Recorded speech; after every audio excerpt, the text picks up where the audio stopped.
ఉపరాష్ట్రపతి జగదీప్ ధన్ఖడ్ ఇవాళ తెలంగాణకు రానున్నారు. హైదరాబాద్ లో ఓ ప్రైవేట్ కార్యక్రమంలో పాల్గొనున్నారు ఉపరాష్ట్రపతి. సంగారెడ్డి జిల్లా కంది ఐఐటి హైదరాబాద్ కు రానున్న ధన్ఖడ్ అధ్యాపకులు విద్యార్థులతో ముఖాముఖి కార్యక్రమం నిర్వహిస్తున్నారు. ఉపరాష్ట్రపతితో పాటు గవర్నర్ జిష్ణుదేవ్ వర్మ, ఎంపీ రఘునందన్ రావు పాల్గొననున్నారు. సాయంత్రం తిరిగి ధన్ఖడ్ ఢిల్లీకి వెళ్లనున్నారు. ఉపరాష్ట్రపతి ధన్ఖడ్ పర్యటనకు సంబంధించి మరిన్ని డీటెయిల్స్ మా special correspondent Sunil phone line అందిస్తారు. ఎస్ సునీల్.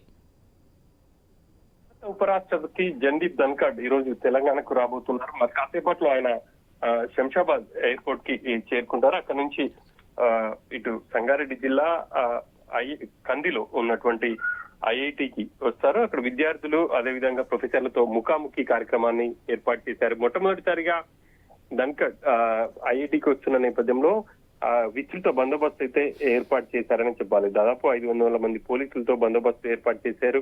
హైదరాబాద్ నుంచి ఆయన కంది ఐఐటికి ప్రత్యేక హెలికాప్టర్ లో వస్తారు. ఇక అక్కడ ఆయన్ని ఇటు గవర్నర్ జిష్ణుదేవ్ వర్మ అదేవిధంగా కలెక్టర్ ఎస్పీ రిసీవ్ చేసుకుంటారు. ఇక విద్యార్థులతో ఆయన ప్రత్యేకంగా మాట్లాడబోతున్నారు. రాబోయే రోజుల్లో ఐఐటీలకు సంబంధించి ప్రభుత్వం ఏం చేయబోతుంది, ప్రస్తుతం అక్కడ ఉన్న విద్యార్థులకు ఎటువంటి సదుపాయాలున్నాయి, చేపట్టుతున్నటువంటి ప్రాజెక్టులకు సంబంధించి ఆయన విద్యార్థులతో ముఖాముఖిగా మాట్లాడబోతున్నారు.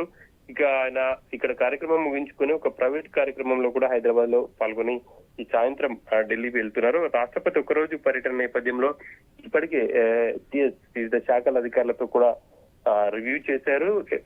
బందోబస్తులో ఎక్కడా కూడా ఎటువంటి ఇబ్బందులు తలెత్తకుండా జాగ్రత్తలు తీసుకోవాలని చెప్పేసి సూచించారు. ఈ మేరకు అధికారులు అన్ని ఏర్పాట్లు చేశారని చెప్పుకోవచ్చు. పవన్.